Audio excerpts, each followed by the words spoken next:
हाँ, तो मैंने एक्चुअली वो सॉल्यूशन में रिकॉर्ड किया हूँ मैं इसमें कुछ बोलना भूल गया, पर ठीक है, उसको मैं एडिटिंग में ठीक कर दूंगा, नो प्रॉब्लम। तो सॉल्यूशन तो मुझे मिल गया था उसका, मैंने अभी उसको सिलेक्ट किया फोल्डर में। अब देखते हैं कि इसके बाद वो आता है कि नहीं आता है, ठीक है। तो अभी प्रिपेयर योर एनवायरनमेंट में जाते हैं और इट इज़ बेटर टू, इसको अभी हम इसमें डाल देते हैं update. First of all you have to update, it is very much important if you're using Linux system, you have to update, because as you know that all OS providers release the patches upgrade, like which is some security patches, some bug fixes, so we have to do that.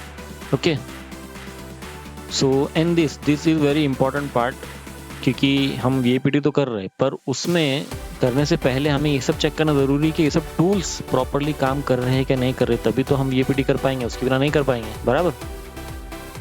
तो ठीक है, prepare environment में ये हो गया done. मुझे तो लग रहा है ये इसके लिए ठीक है, ठीक है।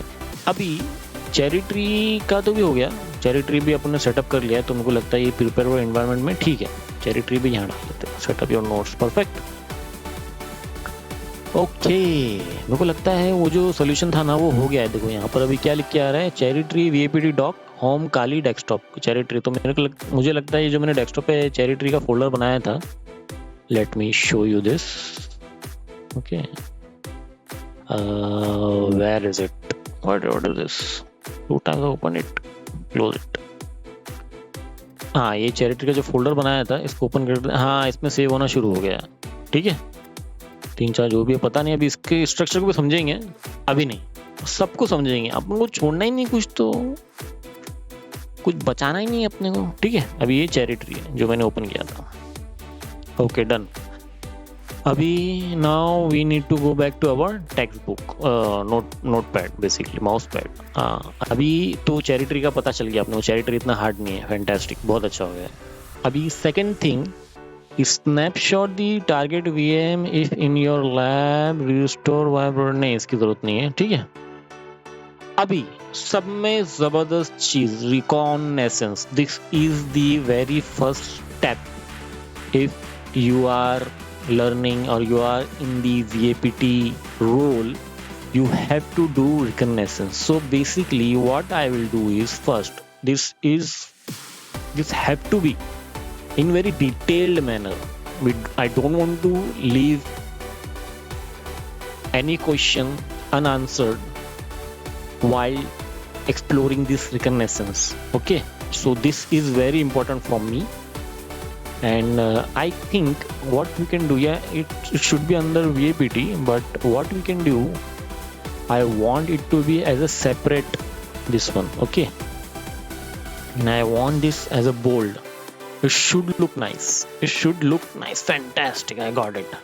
So this is reconnaissance, passive, and this one, ठीक है, done। अभी हम चलेंगे हमारे हेल्प सपोर्ट पर, जो है बेसिकली अभी फिलहाल परप्लेक्सिटी है, क्योंकि ChatGPT का फ्री प्लान 4:30 बजे रीसेट होने वाला है ओके, तो जब तक के लिए तो हमें वेट नहीं करना है, तो हम ये करेंगे अभी। तो अभी मुझे ये देखना है रिकॉन, हाँ बेसिकली अभी रिकॉन में आएगा हमारा ये क्या बोलते हैं, मेटा एक्सप्लॉइटेबल बॉक्स। बेसिकली मेरा मेटा एक्सप्लॉइटेबल बॉक्स का जो IP है वो है 192.168.58.139। Let's see if it's able to ping और नॉट। ओके, शायद मैंने चालू नहीं किया, शायद मैंने उस, ओके सॉरी, एक्चुअली वो DHCP पर है, तो उसका IP चेंज हो गया है, तो वो 144 पे है फिलहाल, तो ठीक है। तो ये है मेटा एक्सप्लॉइटेबल बॉक्स का IP एड्रेस। डोंट वरी, इसके ये मेटा एक्सप्लॉइटेबल का बॉक्स का है या नहीं है वो सब हम यहीं देखेंगे, मेटा एक्सप्लॉइटेबल पे जाके नहीं देखेंगे, यहाँ पर से ही देखेंगे, क्योंकि वो फिर छोटा बड़ा करना पड़ेगा। 144 ये इसका IP पिंग होगा, ठीक है।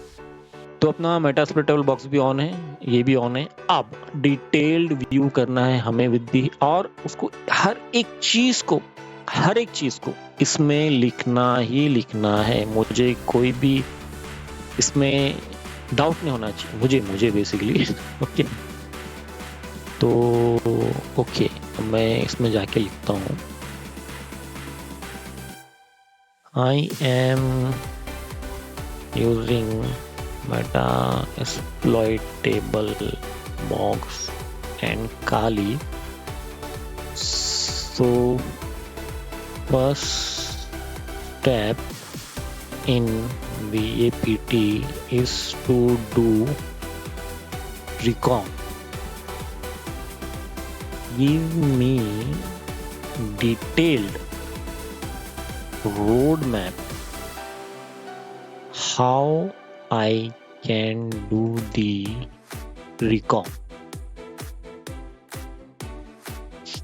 So basically there are two types of recon, active and passive. देखते हैं ये क्या बताता है. So reconnaissance roadmap for VAPT with Kali and Metasploitable. Let us break down in detail roadmap. How to perform recon, the first phase of vulnerability assessment, penetration testing when Kali Linux against a Meta machine. Identify the target IP. Fantastic.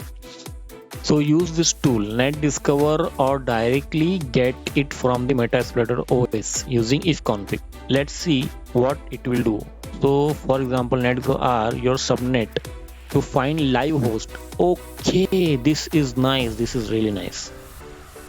तो हम जा रहे हैं terminal पे और अपने बाजू में तो ये है ही, ठीक है. बहुत जबरदस्त चीज है net discover. This is good. I forgot this actually. तो net discover space -r and the subnet mask 192.168.0//24. Okay, ये सबनेट है CIDR. तो देखते हैं इसको इंटर मारते. ये must be root. Okay, no problem. इसके आगे हम sudo डाल देंगे. sudo इंटर मारो.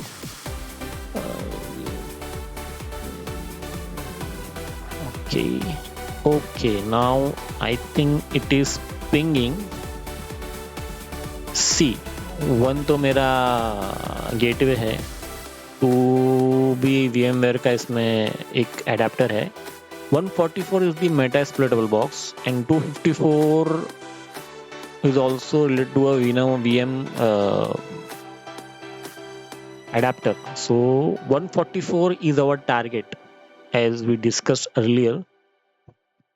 So ठीक है, we got the target. So basically what we'll do now, we go to Cherry. In recon we'll make the subsystem file like this is saying. Okay, identify target IP address. Okay, how we can do it? Use tool NetDiscover ifconfig और directly go to this one. ठीक है, ये पहला अपना इधर set हो गया. एक नंबर चीज. अरे ये क्या किया मैंने? नहीं, ये गलत कर दिया मैंने. कुछ तो कॉपी नहीं हो रहा है क्या बराबर से?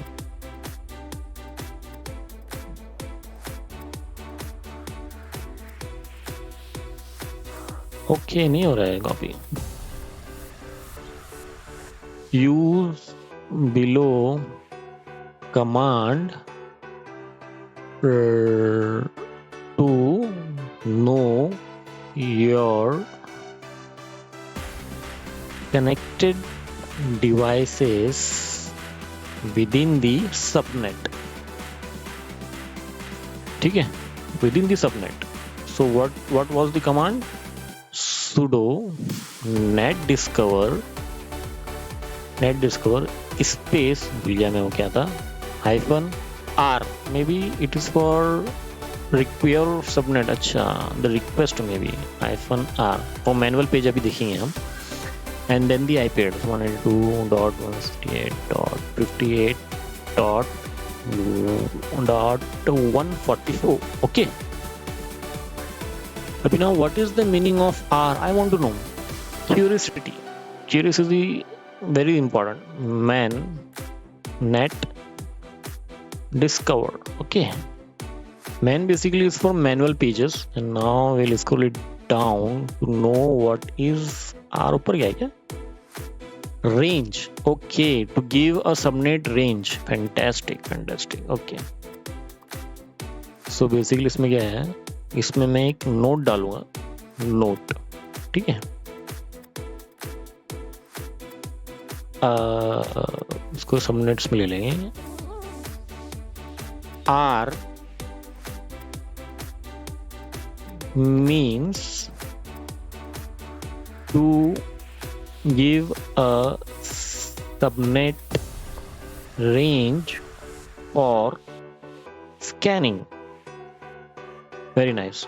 सो बेसिकली ये वीडियो यहाँ तक ही था, मिलते हैं इसके अगले पार्ट में।